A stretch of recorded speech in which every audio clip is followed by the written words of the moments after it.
Hi, my name is Dana Caves. I am a registered dietitian and I work at Smithville Medical Centre Family Health Team.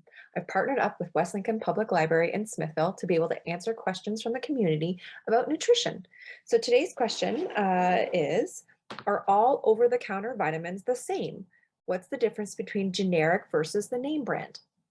So um, Good question. I would say, in terms of over-the-counter vitamins, uh, they are a big variety of them. And the big difference I would say is there's going to be ones that are multivitamins. So that's going to be one that would have a variety of different vitamins and minerals in it. So vitamins would be things like your vitamin A or vitamin B's or vitamin D or E or K, along with the minerals such as iron and zinc, calcium, things like that. So the multivitamins would have a variety of all of those in them, whereas the individual supplements will be just one of those. In terms of the difference and between generic versus name brand, face value, I would say they're relatively the same. So just like how if you would have been given a prescription for something, brand name versus generic, they'd be relatively the same. However, a really good resource to read that I would suggest you to check out, Dr. Joe Schwartz. He has like a blog that he posts on McGill University's website. So it's mcgill.ca. If you look up natural health products from him on that website, he does talk a bit about the discrepancy or the differences between natural products in Canada. So I've got one just to kind of show you here. So this is a vitamin D supplement. So it's a chewable vitamin D. It's got 1,000 IUs of vitamin D. Now, if I was a patient and I was looking to buy a vitamin D, probably the most important thing to do is to make sure that it's been, checked over before. So make sure that the product is actually safe for me to have. And also the amount that it's giving me and how much that amount is in comparison to how much my body needs.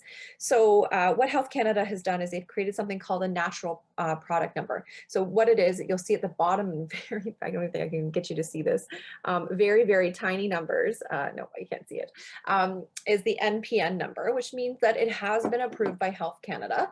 However, if you go and you check out and you read some information from Dr. Joe Schwartz, who is a professor at McGill University, I believe he's still there. He might have transferred over to a different university, but he still posts on this blog for McGill.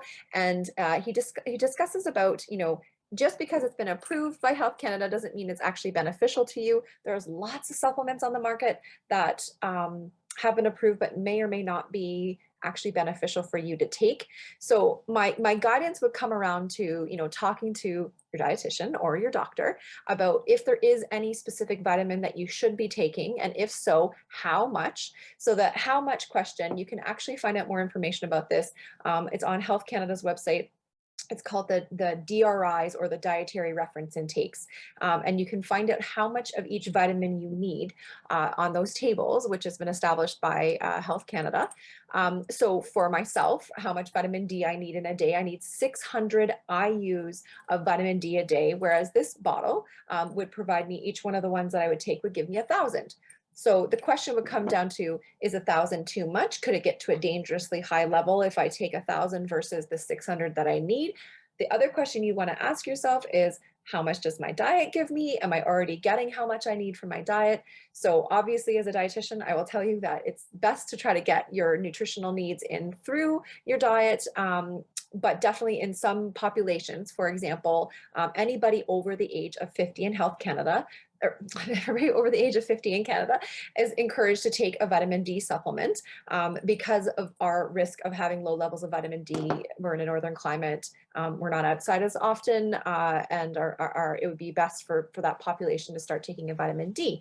So, for them, I would say, yes, they would absolutely should be taking a vitamin D supplement. Women who are pregnant or trying to conceive, it's indicated for them to start taking a prenatal vitamin, which has a variety of vitamins and minerals in it, to make sure that they're getting enough of what they need prior to conceiving and then while they're pregnant.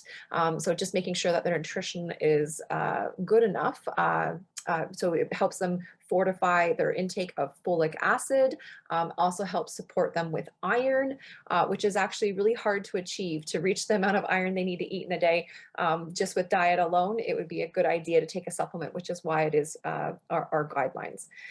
So I hope that answers your questions about the differences between the over-the-counter vitamins and if there's a variety of them, whether they're the different or the same. I would say they're definitely different. There's a whole bunch of different kinds. The key is to know, do I need to take it?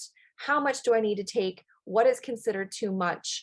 And is there a benefit to me, to take this? Because if there is no benefit, and then there would be no need for you to take it. I hope this helps. Take care.